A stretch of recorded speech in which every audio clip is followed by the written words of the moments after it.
भगवद्गीता अध्याय 5 यानंतर अर्जुनाने विचारले, हे कृष्ण, आपण कर्माच्या संन्यासाची आणि पुन्हा निष्काम कर्मयोगाची प्रशंसा करीत आहात, तर मग या दोन्हीपैकी एक की जे निश्चयात्मक कल्याणकारी असेल ते मला सांगावे. अशा प्रकारच्या अर्जुनाच्या प्रश्नावर श्रीकृष्ण महाराज म्हणाले, हे अर्जुना, कर्माचा संन्यास आणि निष्काम कर्मयोग हे दोन्ही परम कल्याणकारी आहेत, परंतु या दोन्हीपैकी कर्मसन्यासापैकी पेक्षा निष्काम कर्मयोग साधना करण्यास सुगम असल्यामुळे श्रेष्ठ आहे. म्हणून हे अर्जुना, जो पुन्हा कोणाचाही द्वेष करीत नाही आणि कोणाची इच्छा करीत नाही, ते निष्काम कर्मयोग नेहमी संन्यासी समजते योग्य आहे. कारण राग, द्वेष इत्यादी द्वंद्वरहित झालेला पुरुष सुखपूर्वक संसाररूप बंधनातून मुक्त होतो. हे अर्जुना, उपरोक्त संन्यास आणि निष्काम कर्मयोगाला मूळ लोक वेगवेगळे फळ देणारे समजतात, परंतु पंडित लोक असे म्हणत नाहीत, कारण दोहोंपैकी कोणत्याही एकामध्ये चांगल्या प्रकारे स्थित झालेला पुरुष दोन्हीचेही फळ म्हणजेच परमात्म्याला प्राप्त होतो. ज्ञानयोग योगी जे परधाम प्राप्त करतात तेच निष्काम कर्मयोगीही प्राप्त करतात. म्हणून जो पुरुष ज्ञानयोग आणि निष्काम कर्मयोगाला फळाच्या दृष्टीने एकच पाहतो तोच खऱ्या अर्थाने पाहत असतो. परंतु हे अर्जुना, निष्काम कर्मयोगाशिवाय संन्यास म्हणजे मन, इंद्रिये आणि शरीराद्वारे होणाऱ्या संपूर्ण कर्मामध्ये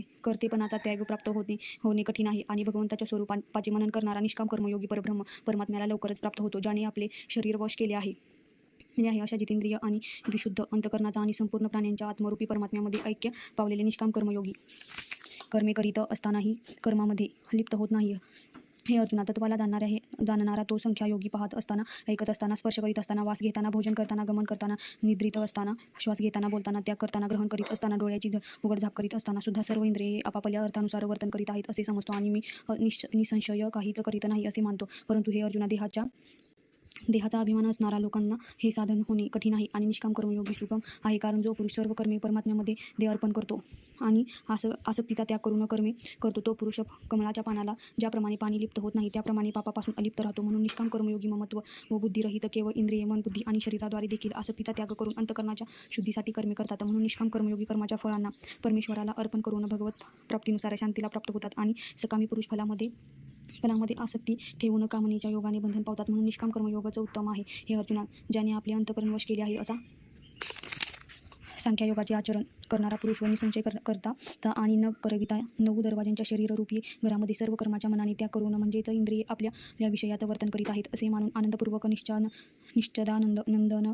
परमात्म्याच्या स्वरूपामध्ये राहतो. परमेश्वर सुद्धा भूत प्राण्यामध्ये कर्तेपण उत्पन्न करीत नाहीत आणि कर्माचा तसेच कर्मफळांच्या संयोगालाही उत्पन्न करीत नाहीत, परंतु परमेश्वराच्या सानिध्यामध्ये प्रकृतीचं वर्तन करीत आहे, म्हणजेच गुणात वर्तन करीत आहेत. सर्वव्यापी परमेश्वर कोणाच्या पापकर्माला आणि कोणाच्या पुण्यकर्मालाही ग्रहण करीत नाहीत, परंतु मायेच्या योगाने ज्ञान झाकलेले आहे म्हणून सर्व प्राणी मोहित होत आहेत. परंतु ज्यांच्या अंतकरणातील अज्ञान आत्मज्ञानाच्या योगाने नष्ट झाले आहे त्यांचे ते ज्ञान सूर्याप्रमाणे त्या सच्चिदानंद गहन परमेश्वराला प्रकाशित करते, म्हणजेच परमेश्वराच्या स्वरूपाला साक्षात करते. हे अर्जुना, ज्यांची बुद्धी तद्रूप झाली आहे, ज्यांचे मन तद्रूप झाले आहे आणि त्या सच्चिदानंद गहन परमात्म्यात जे निरंतर ऐक्यभावाने स्थित होऊन राहिले असे तत्परायण पुरुष ज्ञानाच्या द्वारे पापरहित होऊन पुनरावृत्तीला अर्थातच परमगतीला प्राप्त होतात. असे ते ज्ञानलोक विद्या आणि विनयुक्त ब्राह्मणात तसेच गाय, हत्ती, कुत्रा आणि चांडाळातही समृद्ध ठेवणारेच असतात.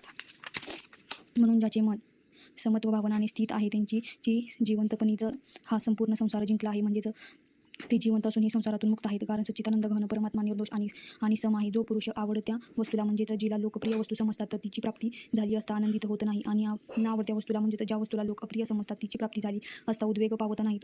तो स्थिर बुद्धी संशयरहित ब्रह्म जपणारा पुरुष सच्चिदानंद घन परब्रह्म परमात्म्यामध्ये भावाने नेहमी स्थित आहे. बाह्य विषयात म्हणजेच सांसारिक भोगामध्ये आसक्तीरहित अंतकरणाचा पुरुष अंतकरणामध्ये जो भगवत ध्यानजन्य आनंद आहे त्याला प्राप्त होतो. आणि जो पुरुष सच्चिदानंद घन परब्रह्म परमात्म्यारूपी योगामध्ये ऐक्यभावाने स्थित होऊन अक्षय आनंदाचा अनुभव करतो, जे हे इंद्रिय आणि विषयांच्या संयोगाने उत्पन्न होणारे सर्व भोग आहेत ते जरी विषयी पुरुषांना सुख देणारे भासतात तरी ते निसंशय दुःखालाच उत्पन्न करणारे आहेत आणि आधी अंत करणारे म्हणजेच अनित्य आहेत. म्हणून हे अर्जुना, बुद्धिमान विवेकी पुरुष त्यांच्यामध्ये रमणात होत नाही. जो मनुष्य शरीराचा नाश होण्याच्या अगोदरच काम आणि क्रोध यांच्यापासून उत्पन्न होणाऱ्या वेगाला सहन करण्यास समर्थ आहे, म्हणजेच काम आणि क्रोधांना त्यांना ज्याने नेहमी करिता जिंकलेले आहे तो मनुष्य तो लोकांमध्ये योगी आहे आणि तोच सुखी आहे. जो पुरुष निश्चय करून अंतरात्म्यातच सुखी आहे आणि आत्मताच विश्रांती करतो आणि जो आत्म्यातच ज्ञानयुक्त आहे असा तो चितानंद घन परब्रह्म परमात्म्याशी ऐक्यभाव पावलेला लल्ला संख्या योगी शांत ब्रह्माला प्राप्त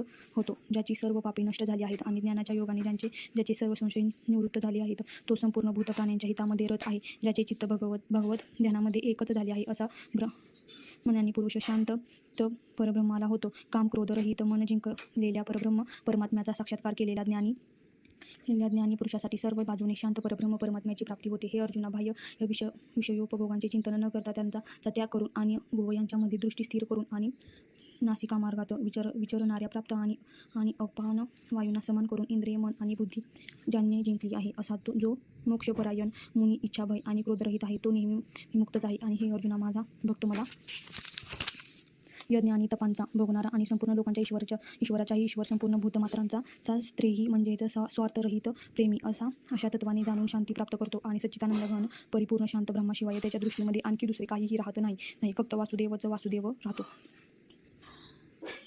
याप्रमाणे भगवद्गीता रूपी अनिश्चद व ब्रह्मविद्या आणि योगशास्त्रासंबंधी श्रीकृष्ण व अर्जुन यांच्या संवादातील कर्मसन्यास योग नावाचा 5वा अध्याय समाप्त झाला आहे. भगवद्गीतेचा 5वा अध्याय समाप्त झालेला आहे. चॅनेलला सबस्क्राईब केलं नसेल तर सबस्क्राईब करा आणि व्हिडिओला लाईक आणि शेअर करायला विसरू नका. थँक्यू.